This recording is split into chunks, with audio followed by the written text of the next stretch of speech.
à tous et merci d'être avec nous pour cette édition de la mi-journée du mardi 11 octobre 2022. Sur 10 fleurs en vente chez le fleuriste, 8 sont produites à l'étranger. Mais il sera bientôt possible de connaître l'origine de vos fleurs coupées.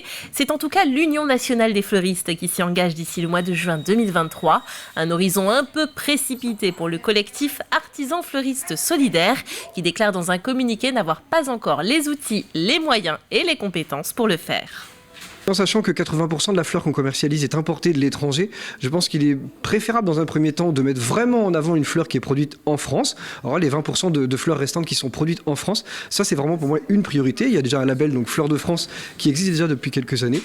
Et je pense qu'il appartient à l'ensemble de la filière végétale et aux artisans fleuristes de le mettre beaucoup plus en avant, beaucoup plus en évidence pour valoriser cette production française avant, dans un deuxième temps, d'ici quelques années, de pouvoir être en mesure d'identifier clairement une fleur qui est produite dans tel ou tel pays. La grippe aviaire continue de circuler. 6 jours après le premier cas vendéen de cet automne 2022 détecté du côté de Saint-Martin-des-Noyers, un deuxième foyer est repéré à 15 km de là, au Pinot. C'est un élevage de canards de Barbarie qui est concerné. L'élevage a été abattu, les lieux désinfectés. La zone de protection de 3 km et celle de surveillance de 10 km autour de l'exploitation ont été mises en place. La première hypothèse de contamination pour cet élevage serait via l'avifaune sauvage.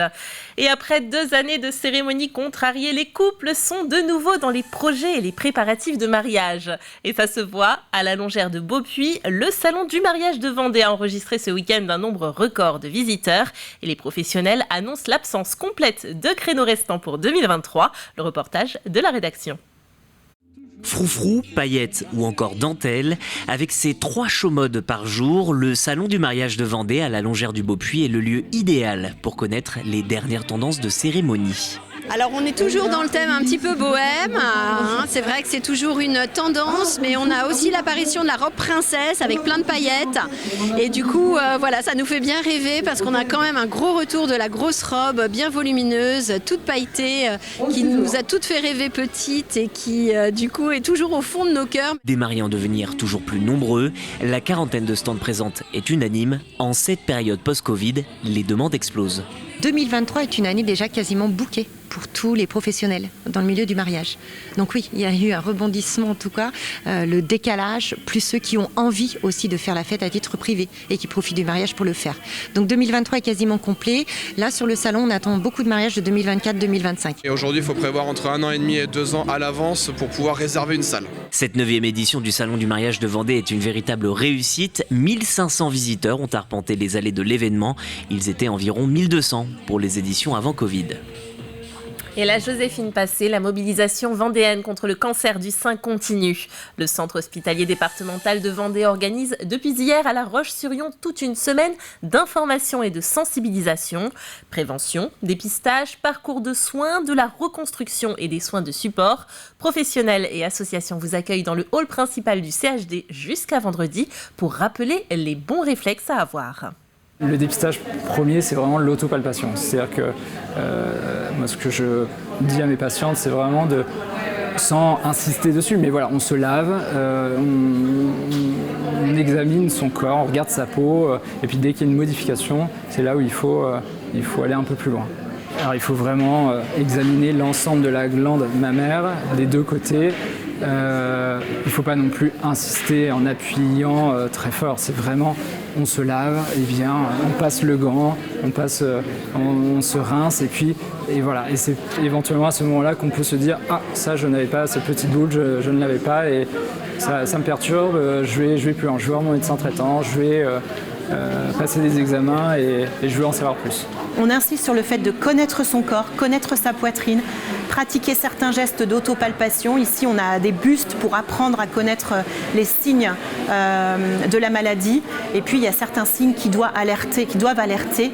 Et on ne reste pas toute seule avec des inquiétudes et on consulte son médecin généraliste dans un premier temps. Et dans ce cadre, le film intitulé Néné sera projeté demain soir à l'IFPS de La Roche-sur-Yon, le centre de formation des infirmiers.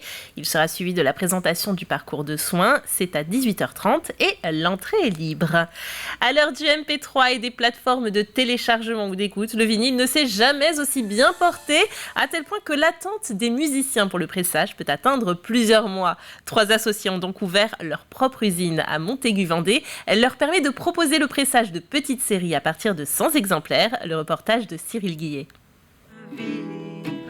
Ce jour-là, la B-Side Factory a un invité de marque dans ses locaux. Lol, le guitariste vedette de l'émission Nulle part ailleurs, est venu pour superviser le pressage de son dernier album, Lolita Carabine. C'est génial.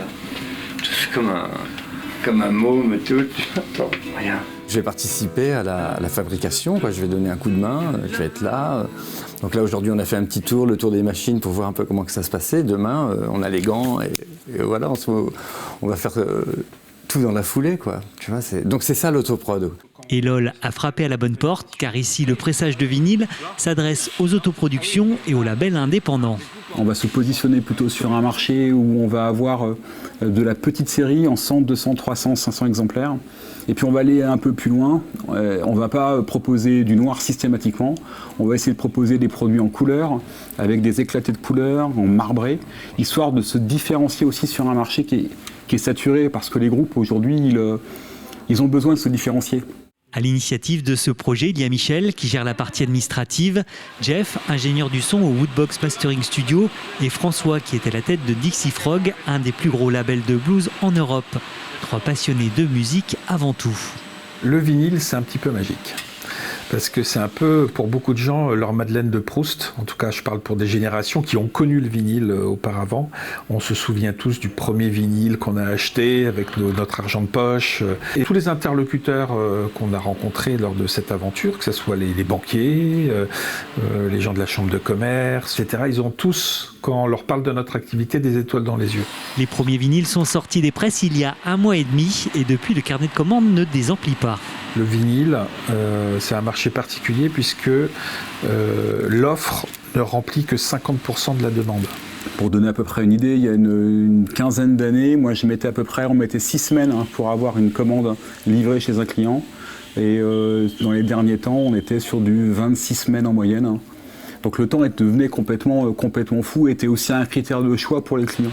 À l'heure de la dématérialisation, les jeunes générations se sont appropriées le vinyle, un support qui semble avoir encore de belles années devant lui. C'est la fin de ce flash de mi-journée. Pour votre édition de ce soir, vous retrouverez Alexandre Debray aux commandes. Ce sera à 18h. Bel après-midi et à bientôt.